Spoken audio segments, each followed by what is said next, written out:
Assalamualaikum warahmatullahi wabarakatuh.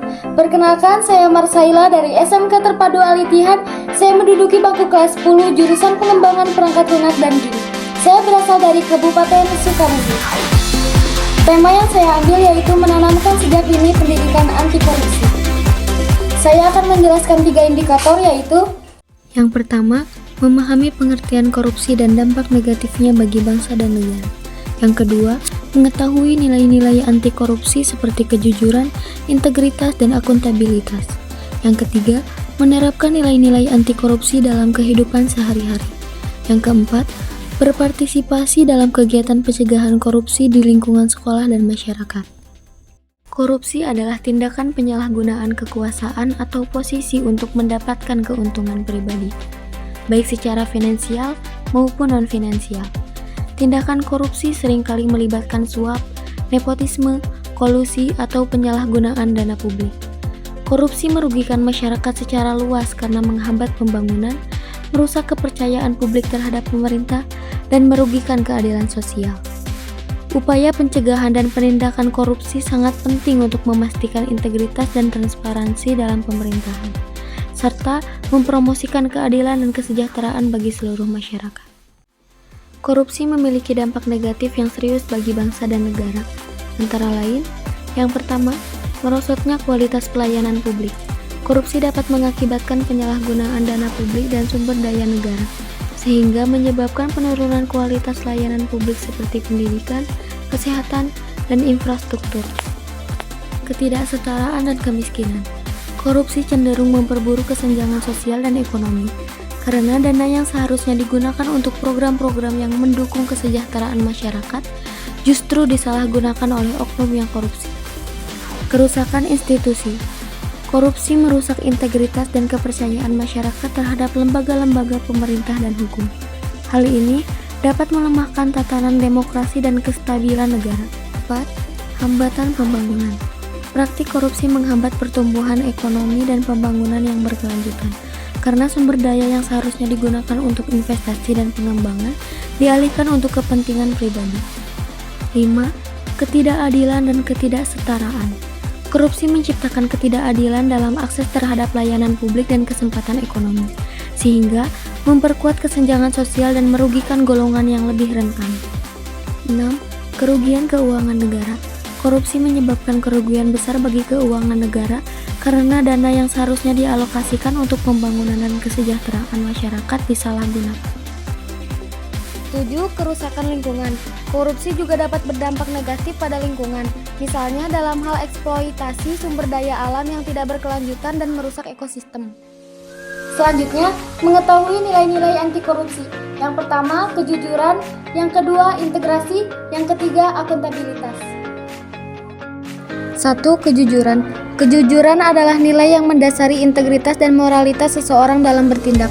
Dengan menjadi jujur, seseorang akan menghindari tindakan korupsi karena tidak akan tergoda untuk melakukan penyalahgunaan kekuasaan atau posisi demi keuntungan pribadi. 2. Integritas.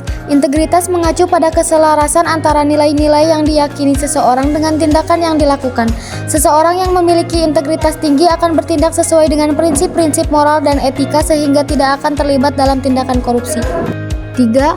Akuntabilitas. Akuntabilitas menuntut seseorang untuk bertanggung jawab atas tindakan dan keputusan yang diambil. Dengan adanya akuntabilitas, seseorang akan lebih berhati-hati dalam menjalankan tugasnya dan siap untuk dipertanggungjawabkan atas segala tindakan yang dilakukan, termasuk terkait dengan upaya pencegahan korupsi. Menerapkan nilai-nilai anti korupsi dalam kehidupan sehari-hari. 1. Integritas. Jadilah contoh yang baik dengan selalu berperilaku jujur dan konsisten dalam segala hal. Hindari tindakan curang atau memanfaatkan situasi untuk keuntungan pribadi. 2. Transparansi. Berkomunikasi dengan jelas dan terbuka.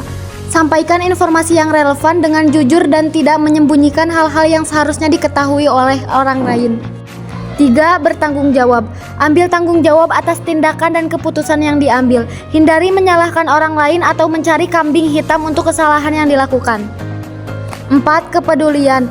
Pedulilah terhadap kepentingan bersama dan bukan hanya kepentingan pribadi. Berpikir tentang dampak dari setiap tindakan yang diambil terhadap orang lain dan lingkungan sekitar. 5. Edukasi. Tingkatkan kesadaran akan pentingnya anti korupsi dengan terus belajar dan mengikuti informasi terkini mengenai korupsi dan cara mengatasinya. 6. Kolaborasi. Dukung upaya pemberantasan korupsi dengan bergabung dalam gerakan anti korupsi atau mendukung kebijakan yang bertujuan untuk mencegah korupsi. Selanjutnya, cara berpartisipasi dalam kegiatan pencegahan korupsi di lingkungan sekolah dan masyarakat. Di lingkungan sekolah, 1. Pendidikan dan sosialisasi. Aktif dalam kegiatan sosialisasi dan edukasi mengenai pencegahan korupsi kepada siswa, guru, dan staf sekolah. Dukung program-program anti korupsi yang diselenggarakan di sekolah. 2. Pengawasan bersama. Bentuk kelompok pengawas atau komite anti korupsi di sekolah untuk memantau praktik korupsi dan memberikan laporan jika ada indikasi pelanggaran. 3. Pelaporan. Jika mengetahui adanya tindakan korupsi, laporkan ke pihak yang berwenang seperti kepala sekolah, dewan sekolah, atau lembaga anti korupsi terkait. 4. Keterlibatan aktif. Ikut serta dalam kegiatan-kegiatan sekolah yang mendorong integritas, transparansi, dan akuntabilitas, seperti penyelenggaraan lomba atau seminar tentang anti korupsi. Di lingkungan masyarakat. 1. Partisipasi dalam program anti korupsi, bergabung dalam organisasi atau gerakan anti korupsi di masyarakat untuk mendukung upaya pencegahan korupsi dan advokasi kebijakan anti korupsi. 2. Pendekatan komunitas. Ajak masyarakat sekitar untuk bersama-sama memantau penggunaan dana publik, proyek pembangunan, atau program sosial guna mencegah praktik korupsi. 3. Pendidikan masyarakat. Sosialisasikan nilai-nilai anti korupsi dan pentingnya pencegahan korupsi melalui kegiatan penyuluhan seminar atau diskusi publik. 4. Pelaporan korupsi. Jika mengetahui adanya tindakan korupsi di lingkungan sekitar, laporkan ke lembaga penegak hukum atau lembaga anti korupsi terdekat. Sekian materi yang bisa saya sampaikan. Semoga bermanfaat. Terima kasih. Wassalamualaikum warahmatullahi wabarakatuh.